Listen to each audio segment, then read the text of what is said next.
What's up, everyone? Welcome back to Toast Sports Baseball. This week, we got a little bit of everything. Justin Steele's out for the year. The Padres are just completely unbeatable at home. Judge is repping Team USA. Garrett Crochet may be the AL's best pitcher. Plus, the Cubs have got some big decisions to make, some trade moves, some rotation help. Who's going to keep the momentum rolling? Let's get into it. So let's start with Justin Steele out for the season. Big loss for the Cubs here. He's undergoing season-ending elbow surgery to repair a flexor tendon. How do you see this impacting in the short term versus, what the Cubs can do about it? Yeah, I mean, I don't think they have anyone in-house to kind of replace the production Justin Steele's been able to do. He's been a top 5 left-handed pitcher over the past 3 years in MLB, and the Cubs really don't have an answer to replace that. And I think in their division, they have some teams that have some guys that they don't want to get into a 3-game series with necessarily. So I think they have to definitely depend on their offense and have to go get someone sooner rather than later. Yeah, there's a lot of concern about this injury with him too. In spring training, he had a pretty bad spring training. He had a bad start out in Japan. And then he came back. He kind of looked good for a start or two. And people were like, oh, maybe he's turning it around. But the velocity was down a little bit. I'm wondering if this was kind of coming. We kind of knew this was coming. We didn't want to believe it was coming. And then it just happened. News kind of came out of nowhere, honestly. He had a great start against the Dodgers. And literally the next day was on the IL with the news coming out. So he did have a 3-1 record to start the season. 4.76 ERA, 4 starts. I really feel for the Cubs right now. Obviously, being a Cubs fan, it's not the most fun thing to have to deal with. But the Cubs are rolling, and they are going to have to do something to keep themselves afloat here, especially with that rotation kind of going down. But Colin Ray was pretty good. He had a nice start the other day. I think it was against the Dodgers, actually. Kind of filling in a little bit there. So there's some options, but nobody that just makes you go, oh yeah, that's a great filler in. Maybe Cade Horton would be the only guy that you would say, all right, that's a top prospect. Let's see what he can do in the short term. Yeah, I mean, I think we'll get more into it with our little GM segment for this week, which happens to be on the Cubs. Yep. But I think it's really the direction that the ownership wants to have the team do this year. Yeah. And I think that's really, if you want to do an in-house unproven option, that's one thing. Or if you want to maybe solidify your position and be a playoff contender, possible World Series contender, I think that's your other option. And so, yeah, got to really make that decision and quick. Speaking of the Cubs, they're out in San Diego right now. Got another game tonight against the red hot Padres, at least at home. 11-0 to start the season. Tatis homered twice last night. The Cubs were actually up 3-0 going late into that game, and Tatis and some of the boys out there turned it on real late. Ended up winning 10-4, I believe. So this is their 4th longest home winning streak to start the season since 1900. So they're hot right now. What do you think about these guys and what they're able to do in that division, starting out how hot they've started?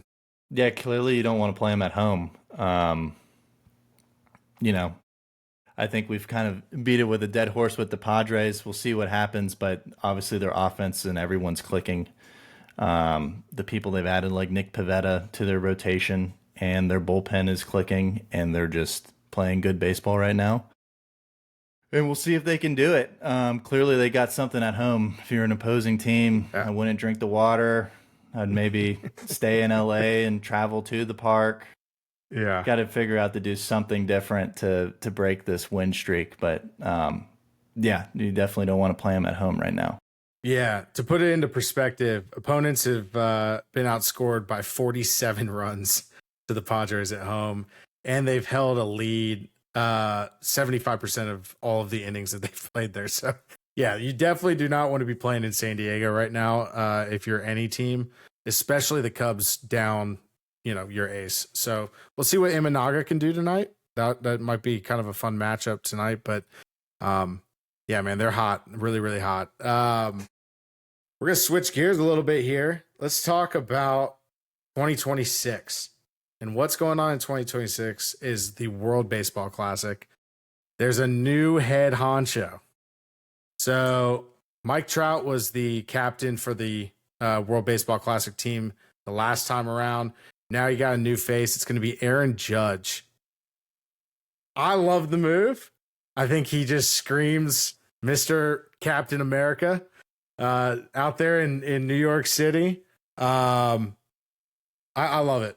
What are you feeling here?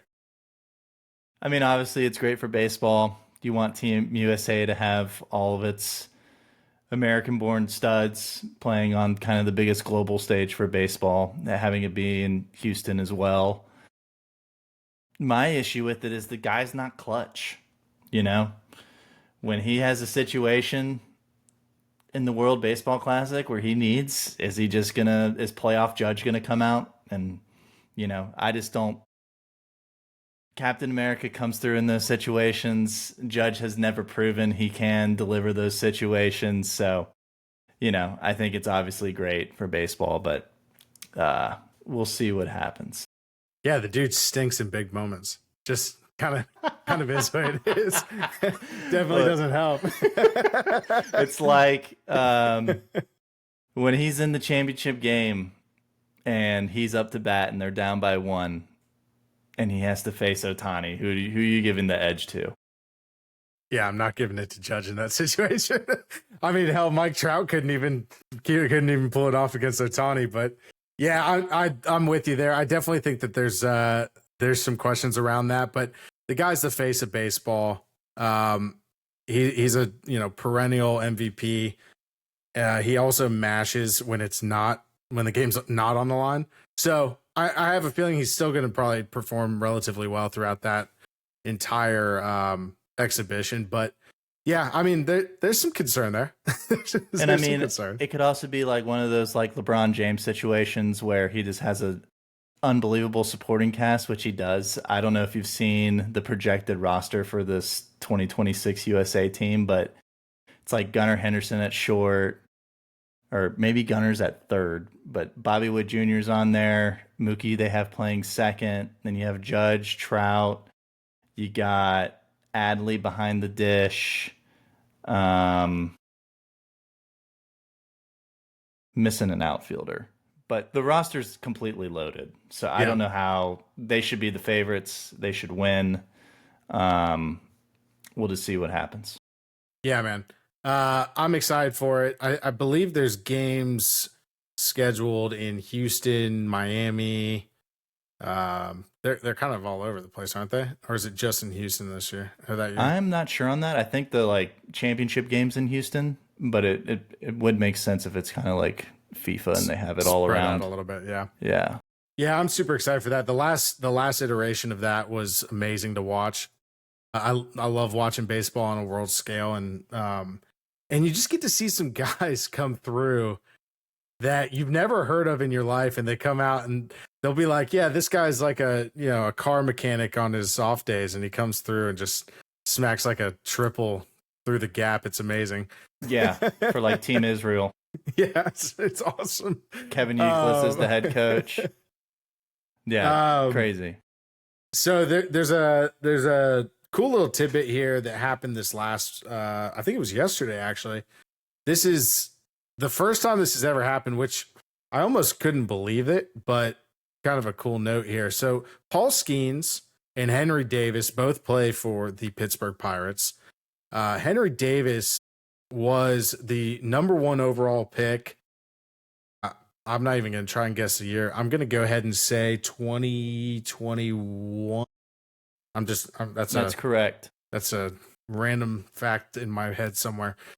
So yeah, he was number 1 overall pick in 2021. Paul Skenes was the number 1 overall pick 2 years ago.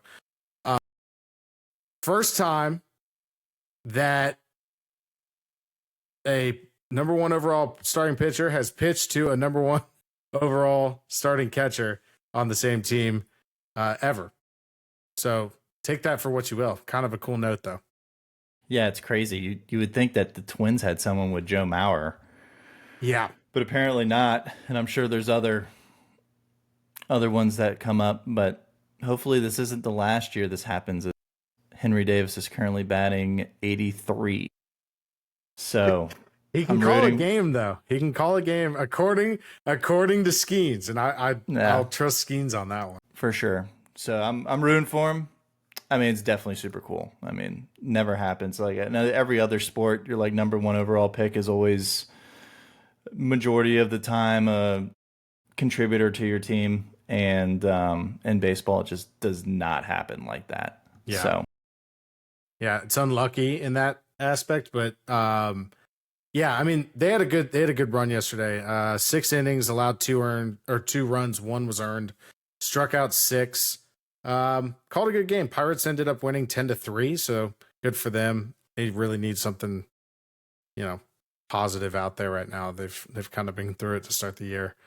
Another team that's been going through it, but has another really hot pitcher. Your Boston Red Sox. Garrett Crochet had we'll call it a near no-hitter, had a perfect game all the way through 5 innings. He looked dirty. And I think I said to you right before we jumped on here, he has the most effortless 97-mile-an-hour fastball I've seen maybe ever. Is he the front runner right now in your mind? And I know your Boston Red Sox mind is probably a little tainted on that subject, but is he the AL Cy Young winner to lose it, I guess? I mean, I definitely think he's in the lead. I think Vegas has him in the lead as well. And if people put in their futures pick, like I told them, they'd also be in the lead for making money this year on their futures pick. But yeah, I mean, he's been really good all year, like really, really good. He had his one whatever start, it was 26 degrees outside, and he still only gave up 1 earned run. I think he only had like 3 or 4 Ks. But, I mean, for the year as of now, through 4 starts, he has a 1.38 ERA, a .89 WHIP. Batters are hitting 165 off of him, and he has 28 Ks through 26 innings pitched, which, like I said, that one start, he just couldn't feel the ball. I think that number would be closer to a 1.5 to 2 innings pitched strikeout ratio, which is elite. Yeah. And only has 8 walks. So he is constantly in the zone. He works extremely quick. He's a position player's dream in that regard, where he throws strikes, pitches quick, strikes out a lot of people, and gets outs. And now he's 2 for 2 when the Red Sox have been on a big losing streak, 3 or more, and he comes to the mound and ends it. So yeah, he's exactly what you want in an ace. I think there will be many more outings like this. I mean, this is really his first full year pitching.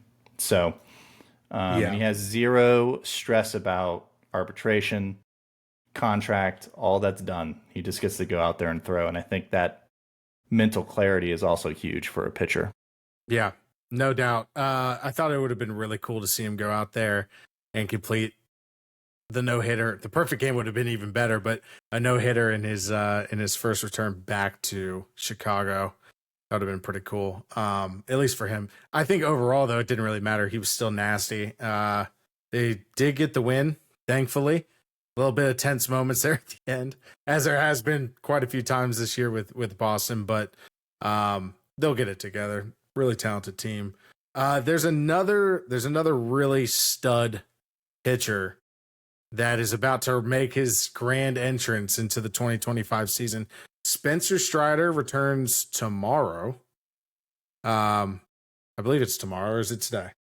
I believe it is tomorrow. It's tomorrow. So it's tomorrow, 4/16. Spencer Strider returns. The Braves' Messiah, the Savior. What are you expecting from Spencer Strider tomorrow? Big things. I think the Braves need him as well. The Braves have climbed up a little. They're now 5-11, 6 games out. Goal is 500 by the end of the month. And I think Spencer Strider, you get at least 2 starts out of him before the end of the month. So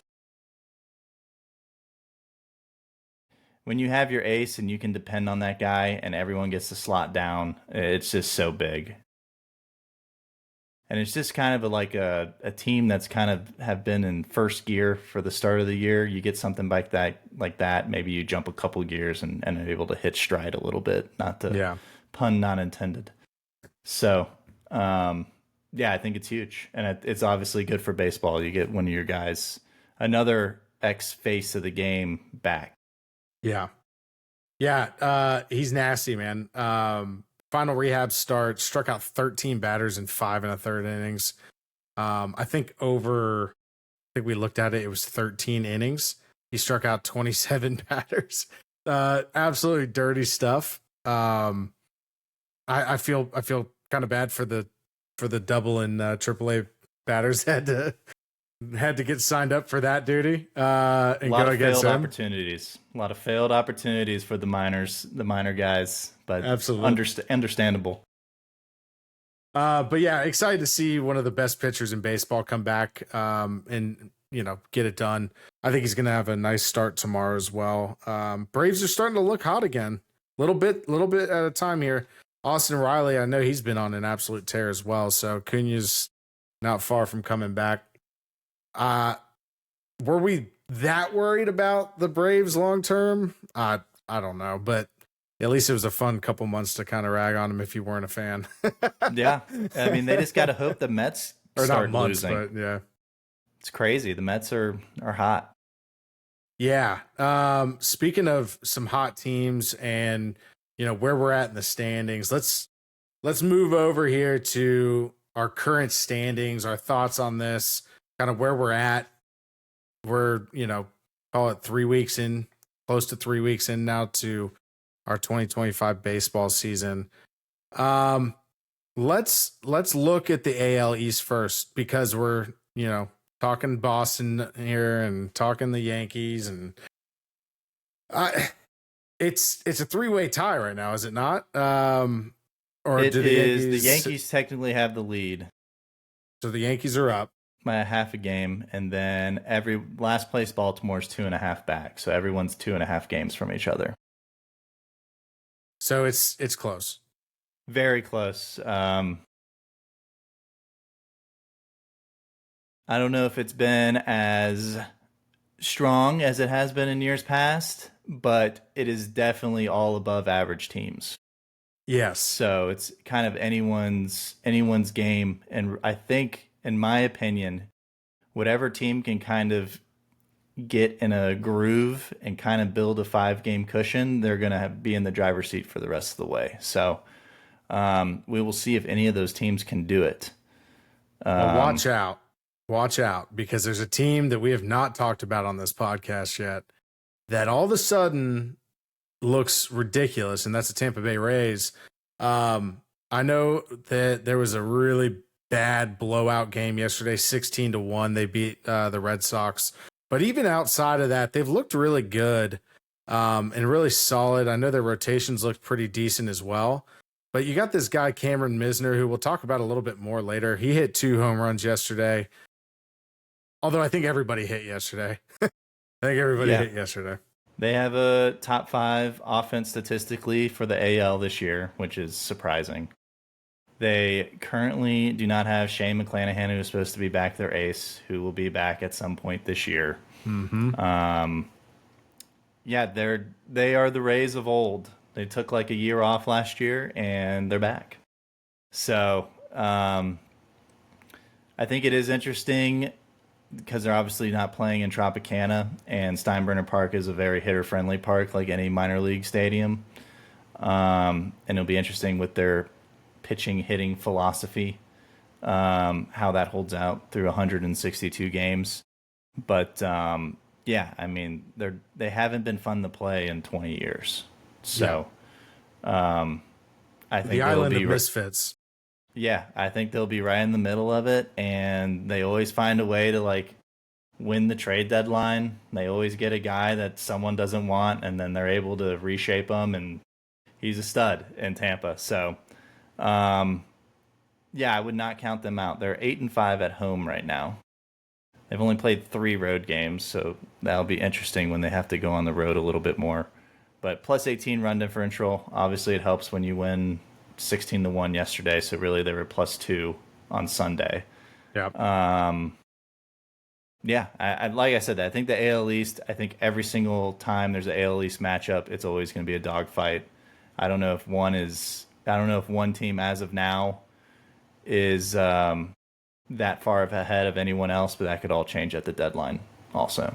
Yeah, and speaking of, you kind of made mention a little bit there about the Rays just always go out and get some guy at the deadline.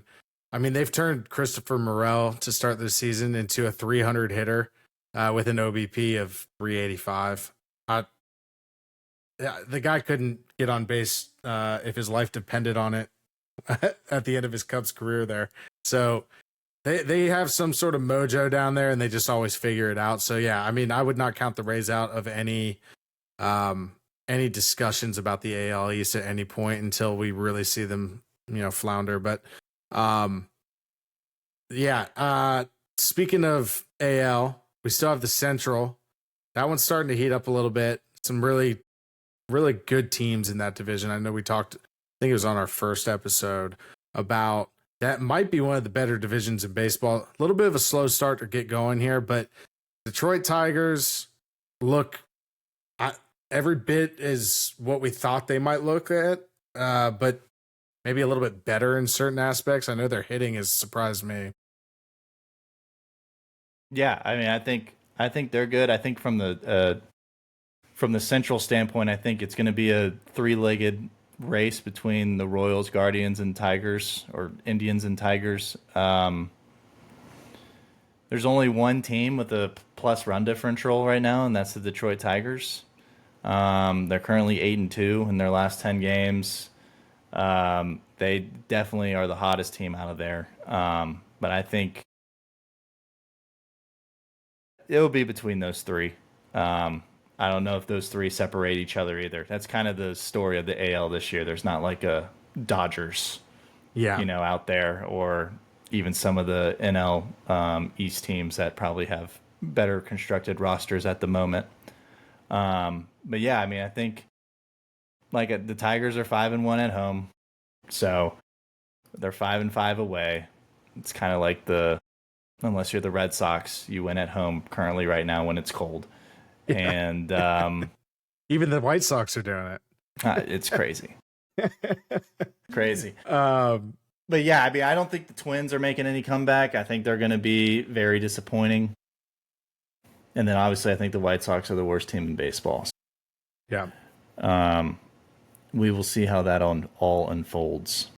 Yeah, fun series coming up this weekend as well. Detroit Tigers and Royals at it again. I think Scooble's he's finding out how to get back into form a little bit here. And then Gary Carpenter is another guy, kind of an X factor on that team. Everyone talks about Torkelson and Riley Green and these guys. Gary Carpenter against right-handed pitching has just been a monster. He got 5 homers this year. Looks really good. And yeah, I mean, that's a good ballpark to play in if you're a pitcher as well. So yeah, I don't know, man. I still think that the Detroit Tigers are probably going to end up, I wouldn't call it run away with it, but I definitely think at some point they might separate themselves a little bit. Kansas City might be the only other team that I really might see kind of take that away. The Guardians lost a lot this last year. I think we might have maybe given them a little bit too much credit, but we'll see. Yeah, I agree. Let's just round out the AL here. The AL West. Everybody expected this. The Los Angeles Angels to be leading after 3 weeks of baseball. Why not? Ron Washington, baby. Smoking cigs, doing his thing. I do think Ron Washington's a great developer of young talent. So I don't think you can have a better person managing the team that they have right now. But smart money says they're not going to be able to hold up. It's another interesting division where no one in the division has a plus run differential. Could be who they're playing, could just be they're playing bad. Once again, if you look at the trends, very good records at home for the Rangers and Mariners. Astros are about 500. The Angels have only played 3 games at home, which is very odd since it's basically winter still and teams should be going out there to play. But they're 7-5 on the road, and the rest of the division, besides the Athletics, for some reason, have a losing record away. So I think that will eventually turn into another 3-headed race between the Rangers, Mariners, and Astros. And I think the Athletics will be 4 games out behind them. I don't think they're going to be a weak team. I think they're going to be right in the middle.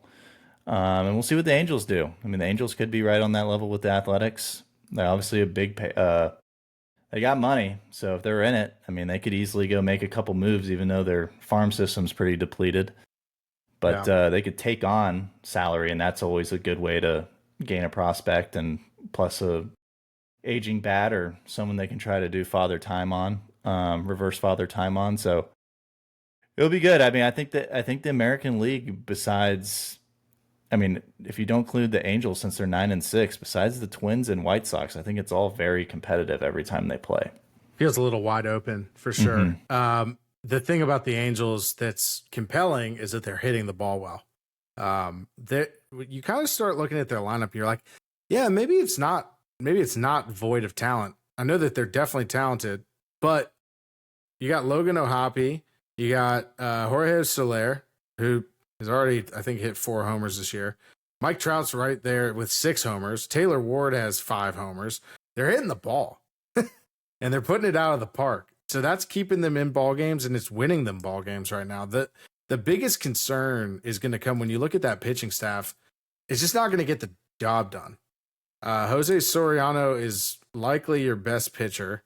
And behind that, it's not good, man.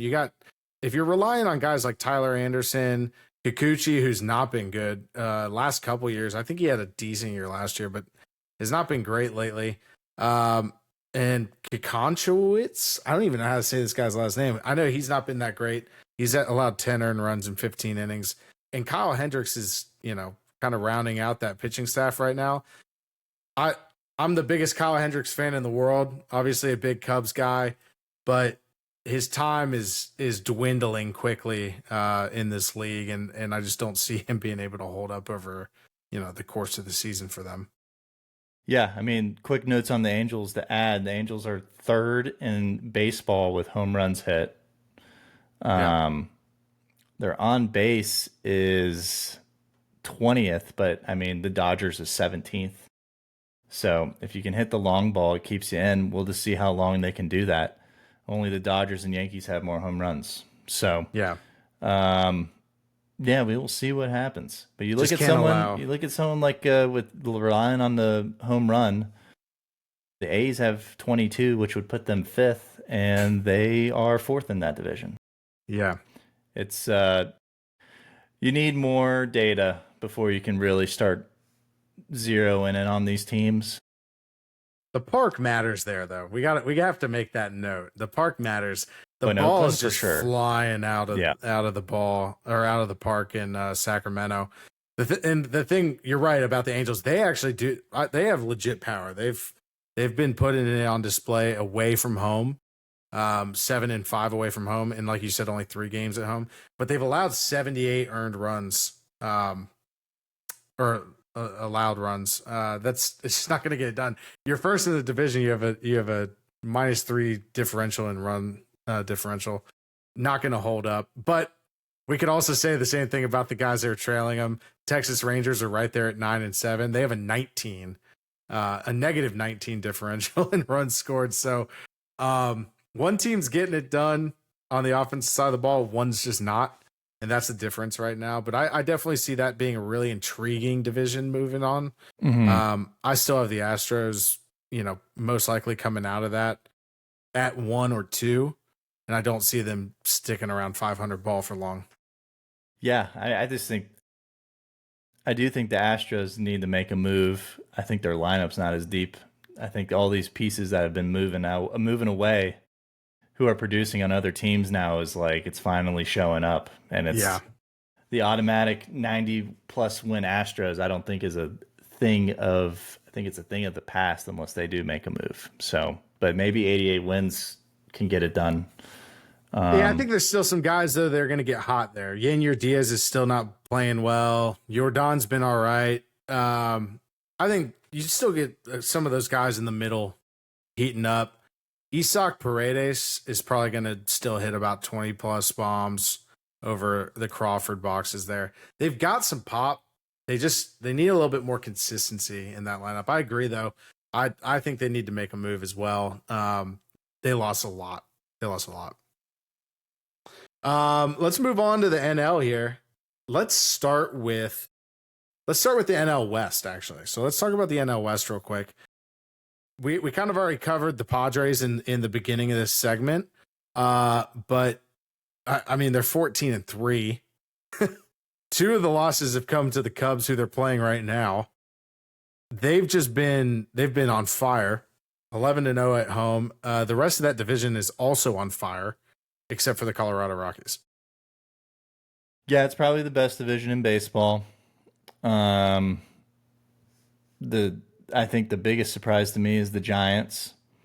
Mm-hmm. We will see if they're able to keep it up. But I mean, when you start off 12-4, it's hard to really lose that momentum unless you have a big collapse. So, and they're doing pitching defense and trusting their young guys to come up offensively, which they've been able to do. So it's crazy. I don't see the Dodgers staying at 12-6 and in third place for too much longer.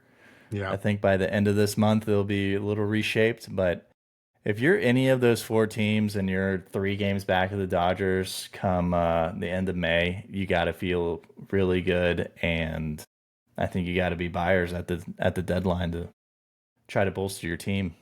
Try to get a Dodgers in a short series in the playoffs and knock them out.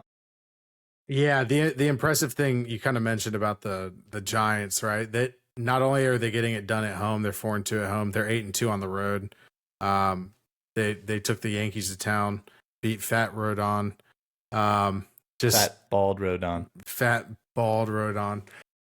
Yeah, I mean, if you look at these teams up and down, not only are they hitting the ball really well, they're pitching really well. Somewhat to be expected in that division. It is warmer out there on the West Coast right now. I think they're a little bit more warmed up than some of these northern teams right now, but I think they're also just dirty and talented, and I think it's going to be a lot of fun to watch that division play out for the whole season.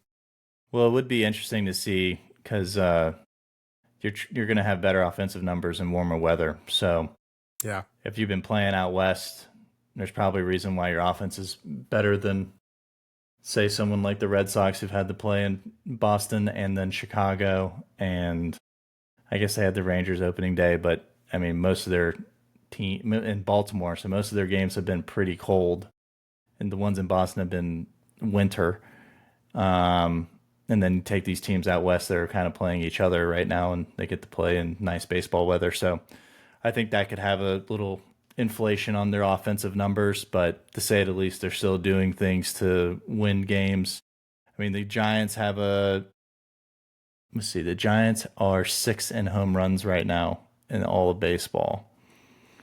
And the Dodgers are ahead of them, and then the Diamondbacks are 8th. And the Padres are somewhere.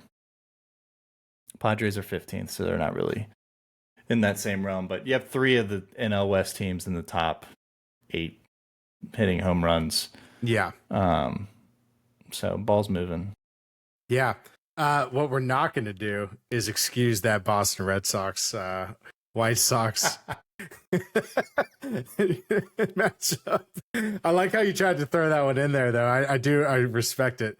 Let's move to some colder weather. So let's talk about the National League Central, and kind of what that's panning out right now. So there's some surprises here a little bit. So I think Cincinnati being toward the top isn't really a surprise. I would say that the Cubs, while we kind of knew that they were likely one of the better teams, if not the best team in that division, coming out as hot as they kind of have to start the year, they haven't lost a series yet, unless you count the one out in Tokyo. But they've looked really sharp. And then the Cardinals have just been that's probably the most surprising team to me in that division so far. I thought they were going to stink, and that's not just because I'm a Cubs fan. There's not a lot for me to love there. Some guys have been outperforming what we expected from them, and some guys have been underperforming, like Wilson Contreras. But maybe they're a little better than we thought. Well, yeah, they got ex-Red Sox GM Chaim Bloom pulling the strings now. I mean, it just makes sense. You leave the Red Sox, you immediately provide value for someone else. So, but no, I mean, the Cardinals, when they played the Red Sox, they're 1 through 6 in the order, the lineup. They know how to manufacture runs. Yeah. I think what's going to get them is their starting pitching. Their starting pitching to me was no bueno. I'm trying to think of he's throwing this weekend. Mikolas is poo-poo platter. He's trash. Yeah. I would never feel good with him on the mound if I'm a Cardinals fan this year. So it's interesting. They were supposed to be sellers at the deadline. They were trying to get rid of these big contracts like Arenado, even Contreras to a degree if someone would eat it. And now you're kind of like, if you're hanging in there, why not? Why not have Arenado be part of your solution instead of completely rebuilding? Because I think he's got another 2 years. So 3 years if you're including this year. I'll tell you why not, though. He doesn't want to be there. He doesn't want to be there. He doesn't want to be there because he didn't think there was a chance. I mean, all he has to do is get into the playoffs. And, well, I mean, how many times was he in the playoffs with the Rockies? Yeah. So I still think he ends up over in the NL West with his beloved Dodgers. I know he's a California guy. Dude, they're never going to stop. They're never going to stop, and he's a prime candidate to end his storied career out there. But to your point, yeah, I mean, there's a lot to not like about specifically Michaelis. I think he's got a 9 ERA to start the year through 4 starts. Sonny Gray, though, I like him. He's been sharp. 23 strikeouts through 23 innings pitched.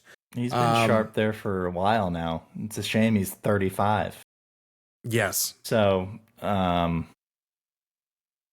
it'll be interesting. I mean, Chaim Bloom is ex-Rays guy. He's going to want to go through the draft, and I think that's a direction the Cardinals would want to do because they have money, but they don't have big money. I wouldn't consider them like a big market team. So if they're able to do something like the Braves were or what the Red Sox are trying to do currently and sign their young guys to long-term deals, I think that's the direction ownership is ultimately going to want to go. But on the same token, if you have a chance to make the playoffs this year, why not try and do it when you have a guy like Arenado and Contreras who can be difference makers in your lineup come October? Yeah, go after it, right? If it's there, go after it. You don't get a ton of opportunities at that, especially with that type of lineup. But I still think that this is going to be a fun division to watch toward the end. It's not going to be like watching the NL West. But I think it's going to be competitive down the stretch. If the Cubs make a move, I do think that they end up running away with it, which we'll talk about here in a minute. But yeah, fun division. I still want to see a lot more from the Reds. They've got such a talented team, and they're young and just feisty. Hunter Green's an absolute animal, and Ellie De La Cruz is going to turn it on and start stealing like 75 bases here soon. It just happens. Hunter Green and Lobato is going to give issues to that entire division. They have to play a 3-game series, and both those dudes are throwing. So I'm rooting for my dark horse team. I think it's going to be a four-headed race. I think the Cubs have the advantage, but I don't think it's. I think it's very marginal, and I Yeah. think between Cubs, Reds, Brewers, and Cardinals, it's going to be issues. And when the Pirates get Jones back, and they got to go Skenes, Jones, and the rest of that young rotation, it's like they're not going to be fun to play either, and they're only 4 games back. So. Yeah. I think it will be a very interesting division. Yeah. To your point, Cubs are the best offensive team in baseball. 120 runs scored is pretty outrageous considering they've played 19 games. Let's look at the final division here. The NL East, one of the most intriguing. The Mets have just not slowed down. They kind of, they started warming up there and just haven't looked back. The polar bear is probably the hottest cold weather bear ever. The dude's just smashing baseballs right now. I'm sure Cohen's very happy they could finally work something out because he just adds length to that lineup that they need. I think without him, it would be a different story this year for him. Yeah. Let's take a look at his stat line real quick. A 345 average. He has an OPS of 1.136. He's hit 4 home runs. And I think the thing that doesn't show up on these stats is how hard he's hitting the ball. I think he's top 5 or 10 in average exit velocity. So more or less everything that's coming off of his bat is just scorching. Yeah. He's got 10 extra base hits already this year. Just trying to get that long-term contract. He can opt out. He's going to get it. Yeah, he's going to get it. He can opt out. So, rooting for him for sure. So, I think there's another team there though that will end up winning this division, and I don't think it's going to be the Mets. I think that they're going to have some hard times at some point this season. They're going to go through some slumps, especially from the hitting perspective. And I do not believe, I know they've only allowed 42 runs. They haven't played all that good of teams yet. I really think they're going to struggle when we look at their rotation. Doesn't wow me. And there's a team in that division, the Philadelphia Phillies, that does wow me. Everything about them wows me. They're a veteran squad, but they've got some youth. I like their rotation. I know that there's got some older guys. They got to stay healthy. But man, that's still my pick to win the World Series. Obviously, the Dodgers could have something to say about that, but in that division, I still think that they're the team to beat. Yeah, that's my take on that division. Yeah, I mean the Phillies are really good, but I still think the team to beat is the Atlanta Braves. And summer is coming for that entire division as soon as Strider and Acuna come back. Yep. And if you just want to build as big as a lead as you can, I know all the stats and history says that by their start, no other teams ever made it to the playoffs before, but I don't think any of those teams had the roster the Braves had. So we will see. I'm still shocked by the Marlins being 8-7. I don't honestly think I can name one person on the Marlins besides Sandy. Everyone else, I have no clue who they are. Don't believe in them. And I mean, the Nationals are still too young. So that is still my prediction. I feel good about the Braves still. I think they will be at or above 500 by the end of this month. And then it'll be go time. So it'll be a whole nother discussion.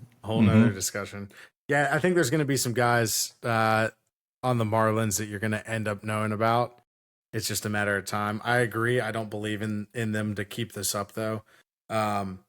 Sandy's not going to be on this team for the rest of this season. It's just not. It's not going to happen. There's too many teams out there that need starting pitching, and he is the guy right now to go after. Team friendly contract, and they get to set the market. So they should get a haul. Hopefully erase their terrible trade decisions of the past. No doubt. So let's look a little bit here at some of the big surprises, some of the biggest disappointments from this last week. Red Sox, I know we've talked a lot about them today, but let's cover this quick. They just don't look good right now. They look very disappointing. Rafael Devers is back into this weird hole that he started the season in. I think he's 0-13 in his last couple games. He has 7 strikeouts in that time period. It's just like what's going on with this team? They're so talented. We've seen some guys kind of step up here and there. Christian Campbell had a nice homer yesterday, but overall, you can't be happy about what you're seeing on the field. Yeah, it's weird. I think besides, I'd have to check, but I think besides that Malley-whopping game for the Cardinals, one, they did not hit a home run until Sunday. So they went basically 6 days without a home run. They're making a ton of errors, including Alex Bregman, so they can no longer point the finger at Devers or Story's not here, so our defense can't be shored up. And they're only averaging like under 3 runs a game of offense, which is pretty crazy. So maybe it's just the cold weather, maybe it's a bunch of slow starts, but it's definitely not where you want to be if you're the Red Sox right now, especially when they swept the Cardinals and you think they're on the momentum to kind of get a lead in that race, and then they go 1-3 against the Jays at home, and then they go and lose the series to the White Sox away, which is incredible. So I'm still not in panic mode. I think it will get figured out. I think a lot of it's kind of just weird stuff going on. Like, I don't think Bregman, traditional Gold Glover, is going to continue making errors. I think that they're going to get some reinforcements from in-house prospects in another month or so. And I think they're going to be just fine offensively. And pitching, honestly, has not been a problem. Besides a couple blow-up games, it's been mostly offense not being able to score. Yeah. And not producing in big moments either. They've had a couple of situations where they've had the bases loaded. They're not hitting with runners in scoring position. That's definitely something that needs to change. The problem is, and something that I don't love about the Red Sox right now, if I'm looking long term, they can't make contact. They strike out an absurd amount. And you got to get a lot of guys that are known for striking out a lot. Wilyer Abreu is known for striking out a lot. You got Ceddanne Rafaela, known for striking out a lot. Trevor Story also strikes out a lot. I think the thing is, though, if we're looking, for positives in this whole thing, they can also mash the baseball, and they're just not doing that right now. So they may be able to, turn that around pretty quickly if they can just start making some solid contact. Yeah, I think the strikeout rate, that it's not alarming. I think it is a little exaggerated because it's like weird. They lead the league in strikeouts, but when it's strikeout percentage, they're like middle tier. Yeah. So because they have more at bats than most teams, which is odd when you're not scoring a lot of runs. But that's just how the numbers have shaken out. I think they've also played an additional 2 games compared to other teams. Yeah. So because they're beginning like 27 games, they have like 1 off day. So they're just playing more games right now than the rest of the league, which I don't know how that happens from a scheduling standpoint from the MLB, but whatever. But yeah, I'm just not concerned about it right now. I think if we get into the middle of May and it's still the same thing, I think moves are going to be made, which luckily they have in-house to do. Yep. And I think they will get done regardless. But yeah, you look at Rafael Devers, like he has been striking out a lot, but he also has been making very solid contact and just when he does touch the ball, yes, and it's going right at people. So outside of the 40% strikeout rate that currently exists, but I will say one last point on the Red Sox. They are up right now 7-2. I think it looks like they're probably going to win this game, most likely. Mm-hmm. No jinxes here. If they can pull off the win again tomorrow, and then go in and play a 4-game series against the White Sox at home, you can get right back on track before you take on Seattle, Cleveland, and Toronto to follow that up. So there's reason for optimism there. Just gotta get it done. You also got one last thing. You got to remember that they're missing two of their original starting pitchers as well, Brian Bayo and Giolito, who are also supposed to return. Bayo's supposed to return next week. I think Giolito's a little bit delayed. And also they have not Liam Hendricks, closer for the White Sox. Yeah, Liam Hendricks. Yeah, he's coming back in about a week or so. So adding bullpen, adding two of their starters that are supposed to be there can kind of supplement the bullpen as well with guys that shouldn't be there and should be in AAA or quadruple A, and some starters that have been throwing that also shouldn't be in the rotation currently. So I think they're going to be just fine. Well, let's hope those pitchers can also hit the baseball. M's sweep the Rangers and now have a 5-game winning streak. They look pretty good. They will be taking on the Boston Red Sox not long from now as well. Exciting about these guys. We won't spend too much on the Seattle Mariners right now. Their pitching rotation looks really good. And they're starting to hit the ball a little bit, which is, more or less surprising considering they just don't do that very often. Yeah, no, I agree. I think their offense is definitely above what people were expecting. And obviously their pitching is the best in baseball. So yeah, they currently get on base the 17th best in all of baseball, which might sound bad, but when you have their pitching staff, it supplements well. Yep. Now we finally get to talk about a team other than the Boston Red Sox, and one that I like, the Chicago Cubs. All right, let's switch the homer flip here. We're gonna go from Red Sox to Cubs. Don't worry, mine won't be as rosy. GM spotlight round 2. Yes, this is gonna be our GM spotlight for this episode. We're in a bit of shock. Wow, this is great. The Cubs look formidable.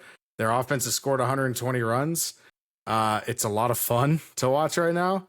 And then we're also like, wow, what are we going to do? We just lost our ace. Our bullpen looks absolutely horrendous.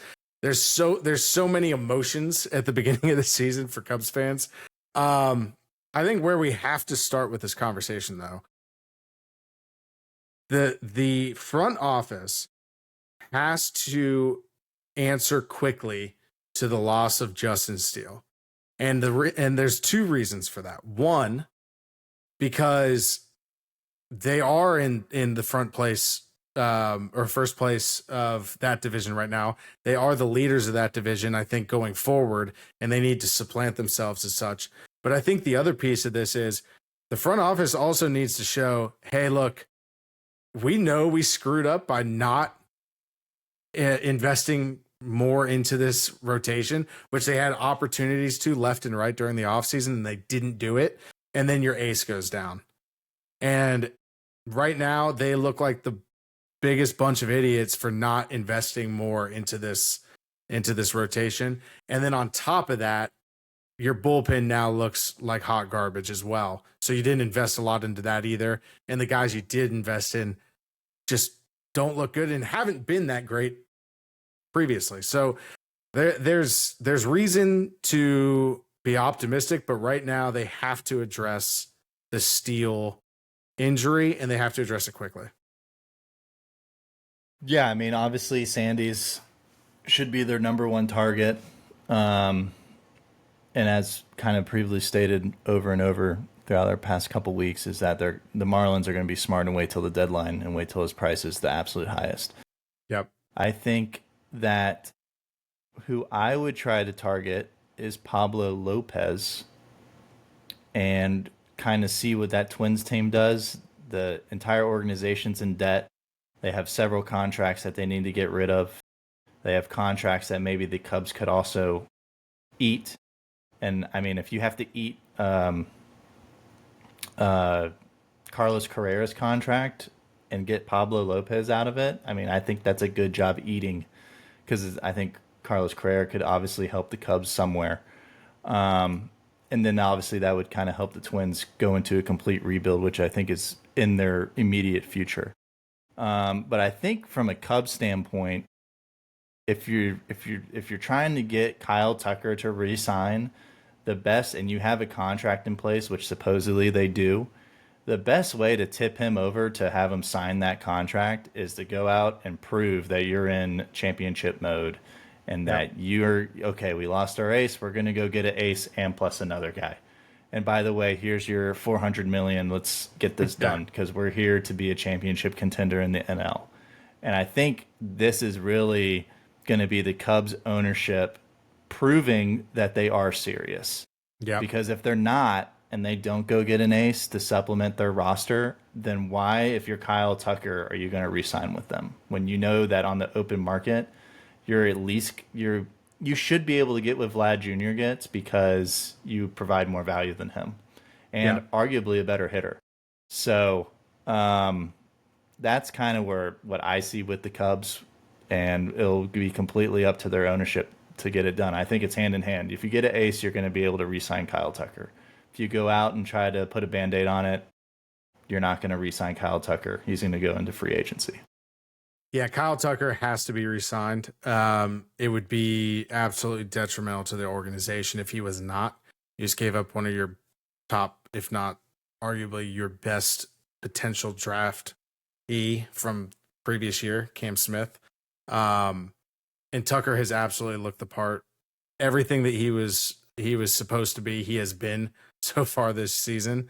I've heard some numbers thrown out at him.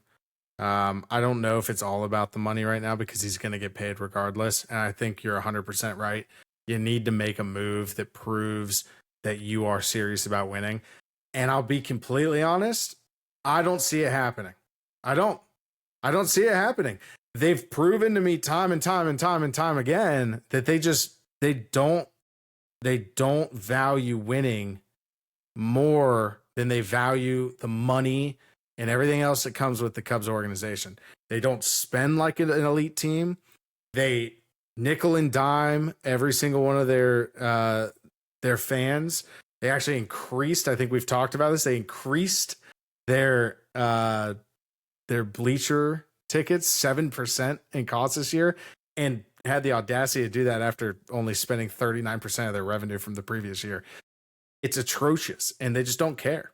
They basically say, here's what you guys get. You guys get a bunch of guys who are probably mid-tier guys on most other teams, and we'll throw you a bone every once in a while and get you a guy like Kyle Tucker, who we don't actually have to pay a ton of money. We'll go get him in a trade some assets for him, and then let him walk. It's not like they're wanting to let him walk. It's just what happens. This is just what happens because they aren't serious about winning, and that's the problem. Well, I think if you're a Cubs fan, you got to hope that the Cubs got rid of Bellinger to save that $27 million to be able to reinvest into this year. Yeah, with Kyle Tucker, because they kind of gave themselves a 1-year window, and then hoping they could re-sign him to extend that window. And if you got at least $27 million plus, if you want to continue spending to supplement your roster, you got to believe their plan was at the deadline to go get someone. From thinking of the glass half full, but we'll see what happens. So they definitely have They definitely have money to take in. They have no shortage of cash. Yeah, no shortage. They definitely have money to go get something done. So. I think I've said my piece. I feel comfortable to where I left it.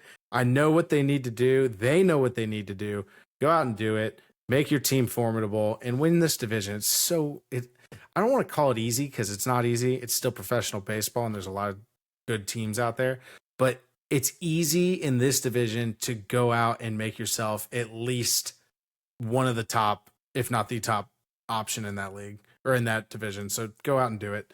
Let's recap some series from this last week. We had some, I wouldn't call them bets, but we definitely had some gentlemen's bets on these. Let's start with the Cubs. Cubs took 2 from the Dodgers in a 3-game series. You had the Dodgers sweeping the Cubs. I'll just make one mention that game 2 was a 16-0 shutout by the Cubs. Well, the bullpen had an off day, so it happens.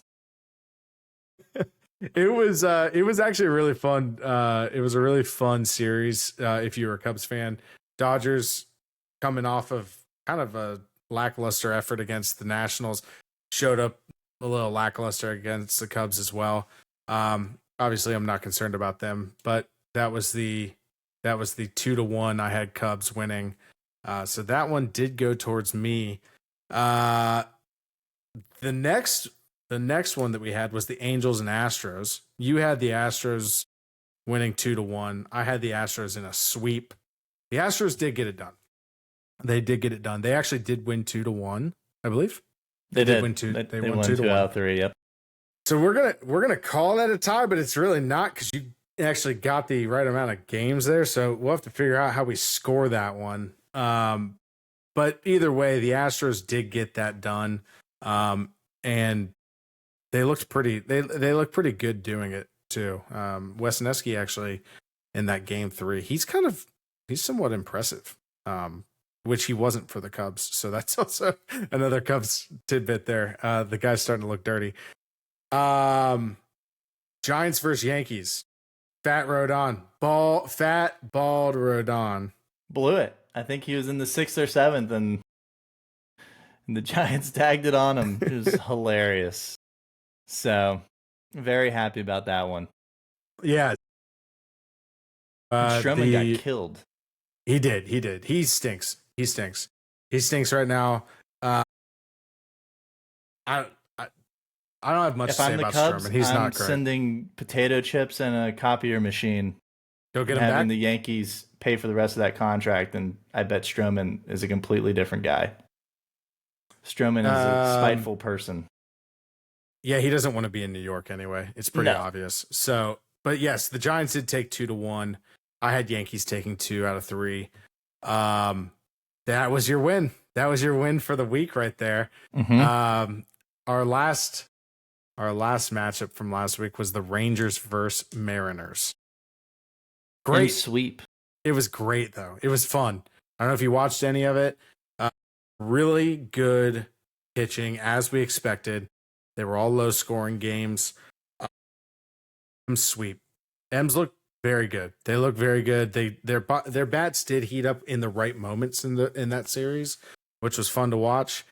The big dumper just does his thing. He just dumps, and that was a 2-1 Mariners is what I said. Mm-hmm. Rangers 2-1 is what you said.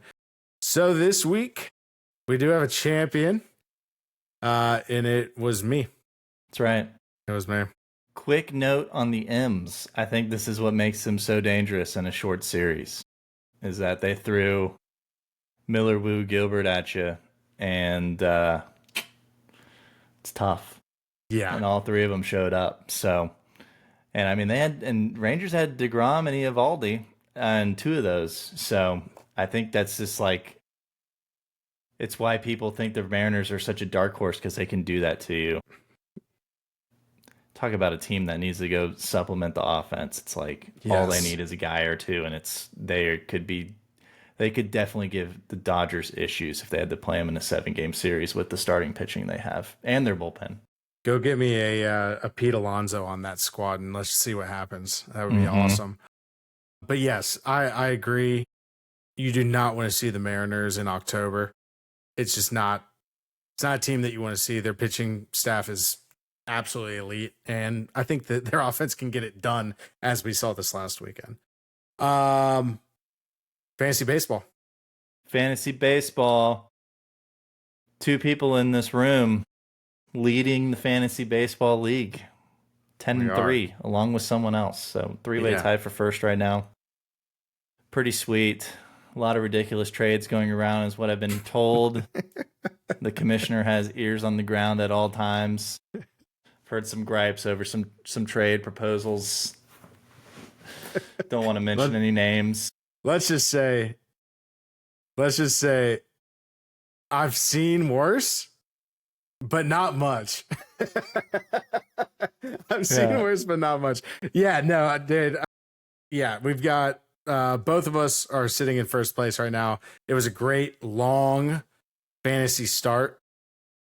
For those of you that don't know, we do 2-week matchups, which we found has been a nice little sweet spot for our league.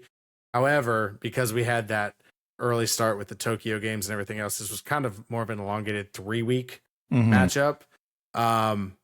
So yeah, I mean, it was fun though. And my team prevailed over a pretty hot competitor that just kind of got unlucky. That my team kind of heated up. But yeah, I mean, there's a lot of guys, specifically, if we're going to talk a little who's hot, who's not.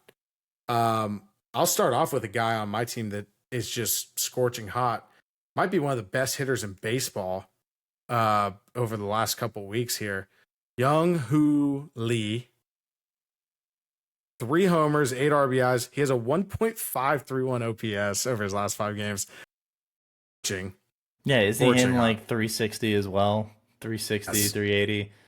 Yeah, I think his expected average is supposed to be like 313, which is pretty stupid in modern day baseball if he actually accomplishes that. But yeah, he is red hot. Yeah. Yeah, fun guy to watch and a fun offense. So, and I don't see him slowing down anytime soon. He was off to a hot start last year before that injury too. So hopefully he keeps that up for my sake, but also for Giants fans' sake. If you are looking at an outfielder and you need a guy, that's a guy to go pick up if you can get him for cheap off somebody else. Another outfielder in the western side of the United States, Mr. Taylor Ward for the Angels. 5 homers in his last 6 games. He's hitting well over 300 during that stretch. He's hot, man. He's really hot. And nobody's talking about this guy. Yeah, who is this guy? Yeah, exactly. Who is this guy? Yeah, he's definitely hot this week. He obviously has 5 homers in 5 games. I think he is batting 220-ish for the year. He's definitely one of those guys where if you gambled on him for this weekly basis or had him starting for your fantasy team this week, you're very, very happy. Is it a guy that I think will continue this production through the course of 162? I don't think so, but the home runs will be there, though. The home runs will be there. I think he's been kind of a home run hitter over the last couple of years. I think he's hit well over 20 each season. I go pick him up. Enjoy the short term. I don't know. Trade him if you got him. Trade him if you got him. Michael Busch is another guy who's just been on a home run streak here. This is a guy I would not necessarily be rushing to trade. I think some people he's not a household name really for a lot of guys. And they might look at this and think that it might not be sustainable for him. I'm telling you, I think he's a very formidable hitter and he hits the ball very hard. I like Michael Busch, not just because I'm a Cubs fan. I liked him when they brought him over from the Dodgers. I think that he's going to be a long-term option for dynasty owners at the first base position. Yeah, he's 27 years old. He's batting .310. He's got a OPS of 1,015. These 3 home runs, he only had 1, so now he has 4. So he's getting them in bunches, which is always nice to see from your power guy. And he's 27 years old, so he's been nice. He's on my team. He helped me prevail to victory, sneaking one out. So I'm a rip off a few more here real quick. So we do have Joe Ryan on the hot list. 12 innings pitched, 12 Ks, and 1 earned run against the Mets in Kansas City. 2 formidable offenses, and he's pretty much straight shut him down. He's also got some weird antics on the mound. I don't know if anybody's seen him pitch. He's very animated. Hunter Green, another guy who is absolutely scorching. Maybe the best pitcher in baseball so far this year. 0.40 ERA, 3 quality starts, 23 strikeouts in his last 3 starts. He's been so nasty. 3-pitch mix. You don't see it that much often anymore from your starters. So 98 to 100. Can't touch slider it. Splitter. Cannot touch it. The Big Dumper is another one since April 1st. He's hitting 262 average with a 973 OPS, 4 homers, 8 runs, 6 RBIs. For a catcher, especially a switch hitting catcher that plays every single day, he's a dude, and he's going to continue to be a dude. I think he hit 30 something home runs last year. Don't give him up and go get him if you can. Nick Lodolo, a .96 ERA, by the way, happens to be a teammate of Hunter Green's. So you guys do the math there, but .4 ERA for Hunter Green and a .96 ERA for Lodolo. Don't want to be seeing those guys anytime soon. And lastly, on our hot list, we do have Fernando Tatis Jr. Since April, he has hit 317, over 1,000 OPS, 5 homers. Actually, I think he just joined the 6 homer club yesterday. But yeah, he's nasty. He's nasty. Let's talk about some knots. Some quick knots here. So guys that just absolutely stink. We do not believe in these guys. They're burnt toast. I wouldn't go that far. There are some guys on this list that are just having a rough go of it. But there is a guy that I will start out with that I wholeheartedly just think he stinks. Go get rid of him, dump him, put him on the waiver wire, trade him if you can get anything for him. Max Muncy. It's 3 for 18, still no home runs on the season, which by the way is like that's his whole game. That's his calling card, is to be a home run hitter, and he can't hit for power. Get rid of him. Throw him to the side. He's not good. Chris Sale. Now this is a guy. Now here, what's the old adage there? Now here's a guy that is really he's really, really good. And he's a Cy Young winner, and he's going to figure it out. But he has not been great to start the year. Yeah, I think his FIP is projected to be like a 3.4 ERA. So getting a little unlucky. His velo's a tick down, but according to all the scouts, his everything else is still breaking good and stuff. And I believe he was up to 96 in his last start, while he was like 92, 94 in his first couple of starts.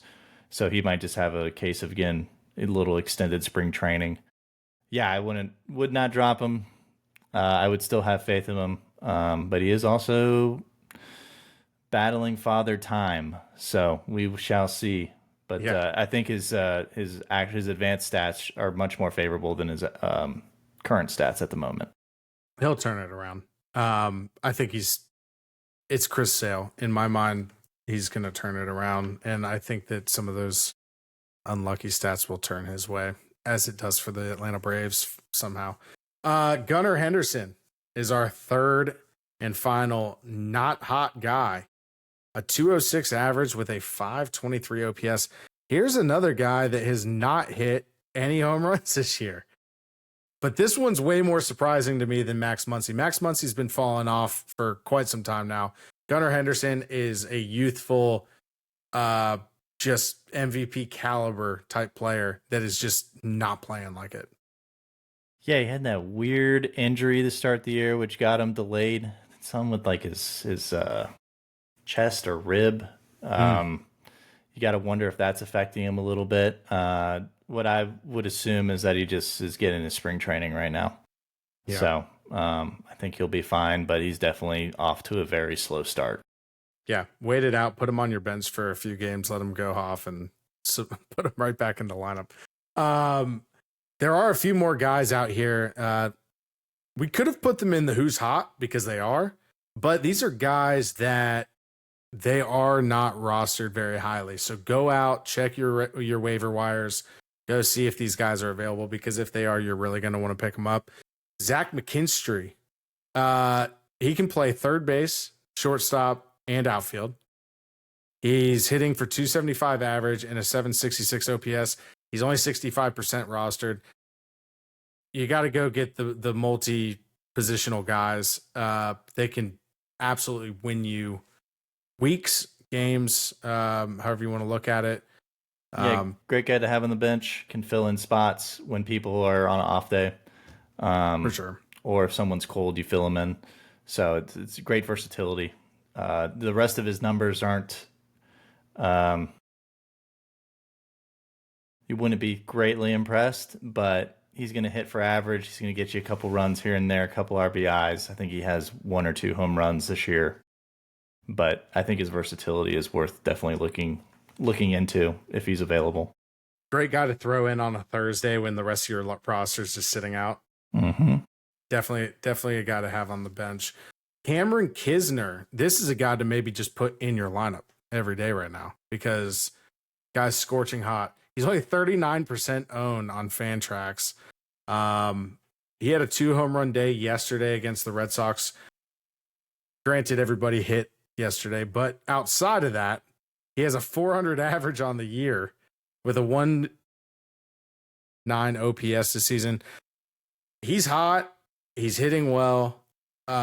He does play a little bit of a platoon, so you're going to have to be careful on, he's not going to be an everyday player for you right now, but he's starting to gain some notoriety out there, and he's not owned very much. I would go out and pick him up.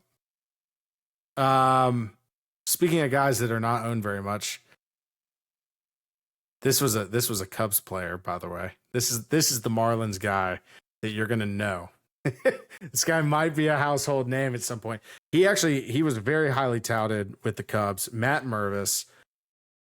He got called up by the Cubs. He could not put it all together. It looks like he's putting it together down there in Florida. 3 straight games with a home run. He's only 36% rostered. He's hitting the ball hard, and he's hitting the ball consistently. I would go. This guy has prospect pedigree. I'd go out and look to pick him up at least for the next couple weeks. See if it lasts. You'll look like an absolute GM if you go pick him up and it works out. How about this next guy? Jonathan Aranda. That's the guy. He just killed the Red Sox. He's hitting 365 with a 1,158 OPS and is 66% rostered. Go get him. Yeah, first base. Go get him. For some reason, first base is a tough one to find. It's very low. So he could definitely be an immediate impact guy for you for a little bit. And the last guy we have on our list here is Emilio Pagan. If you are looking for some cheap saves, this guy's not very rostered. He's 43% rostered. Alexis Diaz is supposed to be the everyday closer for the Reds. He does have a hamstring injury. He looked pretty horrible in spring. I guess he's looked okay in his rehab starts, but nothing to write home about. I'd go out and get Emilio Pagan, pick him up. At worst, he's probably going to get you some holds if you have that as a category. And at best, he may be an upside for saves because if Alexis Diaz struggles, he will likely be the first guy up for that. Yeah, and that's our who's hot, who's not, and who to go pick up, who to add. Anything else to add on that? Yeah, I just added Emilio Pagan. As we're sitting here talking about it. Yeah. My bullpen is not in need of a guy like that right now. So I will say though, if he starts heating up, I might be contacting you for a trade. Series to watch this weekend. Let's close this thing out. Let's just walk right down it here. So one of my favorite matchups this week is gotta be the Cardinals at Mets. This is interesting. You got a Cardinals team that's scrappy and has played pretty well to start the season, and you got a Mets team that's hot and they're going back home after playing pretty well on the road, to be honest. Michaelis versus Senga, game 1, your favorite. You got Liberatore versus Holmes, and you got Gray versus McGill. Joe, who you got in this I'm series? going Cardinals 2-1. They're going to lose probably 45-2 in the game 1 with Mikolas pitching. Then they're going to strongly rebound with Liberatore and Gray to win the series 2 out of 3. Cardinals. I am going as far away from that prediction as possible. I'm going Mets to sweep the Cardinals. I think Mikolas and Liberatore are going to get tagged. And I think Gray's going to put together a really nice game on Sunday, but I don't think that they get it done. Too much offense right now for the Mets, and they're hitting well. Let's look at Yankees at Rays. This has to be one of the most intriguing, considering the Rays are playing in George Steinbrenner Field in Florida, the Yankees spring training facility. With, by the way, when you walk in, there's a big Yankees logo right in front of you, and the Yankees are coming to town to play in their second home. Yeah, I think the Rays have to pay them a certain amount for all the ticket prices and concessions since they are renting out that space. So it is an interesting situation, but I am going, just because Rodon's supposed to throw the series, I'm predicting the Yankees to lose the series, even though he only throws one game. I have the Rays winning 2 out of 3. I do like the Rays rotation for this matchup. I do like Rasmussen. Boz was very dirty. And I don't know how you say this guy's last name. Pepio? Hoyt? Not really sure. He's French. He's French. Wow.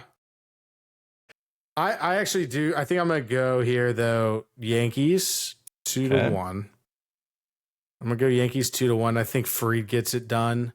And let's go fat, bald Rodon. Let's see a little bounce back action. Yeah, I mean, they have Carlos Carrasco as your other option, so don't feel great about that one. Moving forward to Dodgers at Rangers. So Dodgers get their 3-headed monster pitching this series, which may spell problems for the Rangers, who are looking a little shaky here and there right now. But Yamamoto, Sasaki, and Glasnow will pitch the 1-2-3 games against Rocker, Eovaldi, and Corbin. Man, I gotta go. I think I'm gonna go Dodgers 2 out of 3 here. I am doing the same. The Rangers are just playing everyone good at the moment, but yeah, it is kind of crazy that Corbin's back pitching for a professional team. But they need someone to eat innings, and that's what he does all year. I would assume the Rangers would win the Eovaldi game, but we'll see. I could definitely see a sweep as well from the Dodgers, but I'm going 2 out of 3.